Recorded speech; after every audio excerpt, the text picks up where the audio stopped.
ఇక డీటెయిల్స్ చూద్దాం. రేపు సార్వత్రిక ఎన్నికల నగారా మోగనుంది. రేపు మధ్యాహ్నం 3 గంటలకు సీఈసీ ప్రెస్ మీట్ నిర్వహించి ఎన్నికల షెడ్యూల్ను ప్రకటించనున్నారు. లోక్సభతో పాటు ఏపీ సహా 5 రాష్ట్రాల ఎన్నికల ఇవాళే షెడ్యూల్ ప్రకటిస్తారని అంచనా వేశారు. కానీ కొత్త ఎలక్షన్ కమిషనర్లు రావడం వల్ల ఏర్పాట్లో ఆలస్యంతో షెడ్యూల్ రేపటికి వాయిదా పడింది.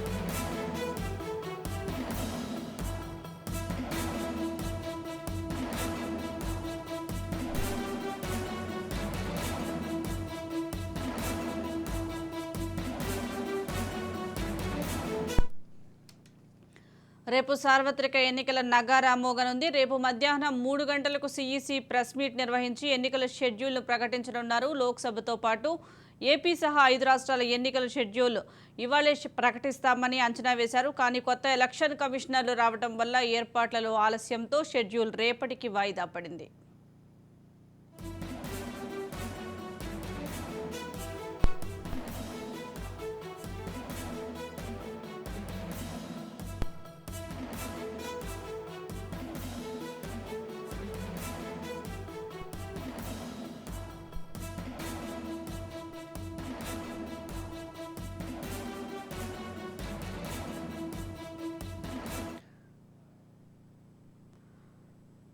రేపు సార్వత్రిక ఎన్నికల నగారా మోగనుంది. రేపు మధ్యాహ్నం 3 గంటలకు సీఈసీ ప్రెస్ మీట్ నిర్వహించి ఎన్నికల షెడ్యూల్ను ప్రకటించనున్నారు. లోక్సభతో పాటు ఏపీ సహా 5 రాష్ట్రాల ఎన్నికల ఇవాళే షెడ్యూల్ ప్రకటిస్తారని అంచనా వేశారు. కానీ కొత్త ఎలక్షన్ కమిషనర్లు రావటం వల్ల ఏర్పాట్లలో ఆలస్యం కావడంతో షెడ్యూల్ రేపటికి వాయిదా పడింది. దీనికి సంబంధించి మోర్ అప్డేట్స్ మా ప్రతినిధి ఫణిరాజ్ అందిస్తారు. ఫణిరాజ్, చెప్పండి, రేపు సార్వత్రిక ఎన్నికల షెడ్యూల్ను విడుదల చేసే అవకాశం ఉన్నట్లుగా తెలుస్తోంది. అప్డేట్స్ ఏంటి?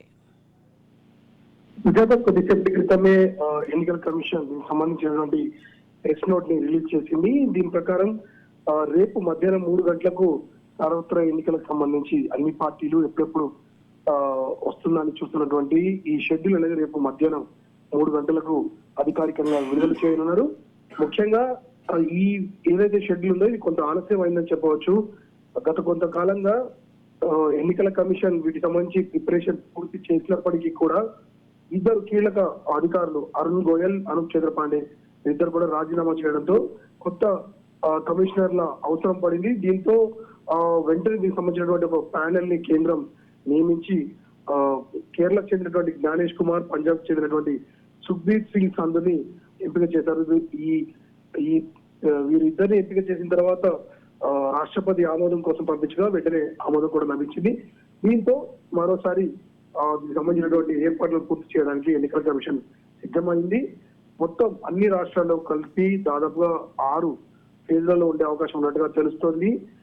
ఈ పూర్తిగా సార్వత్రిక ఎన్నికలకు సంబంధించి ఇప్పటికే గ్రౌండ్ లెవెల్లో ప్రిపరేషన్ పూర్తయింది కాబట్టి రేపు అధికారికంగా ప్రకటించిన వెంటనే ఇక పార్టీలు ఎన్నికల బరిలోకి ప్రచారంలోకి దిగే అవకాశం ఉంది. Sujatha, right, thank you Phaniraj.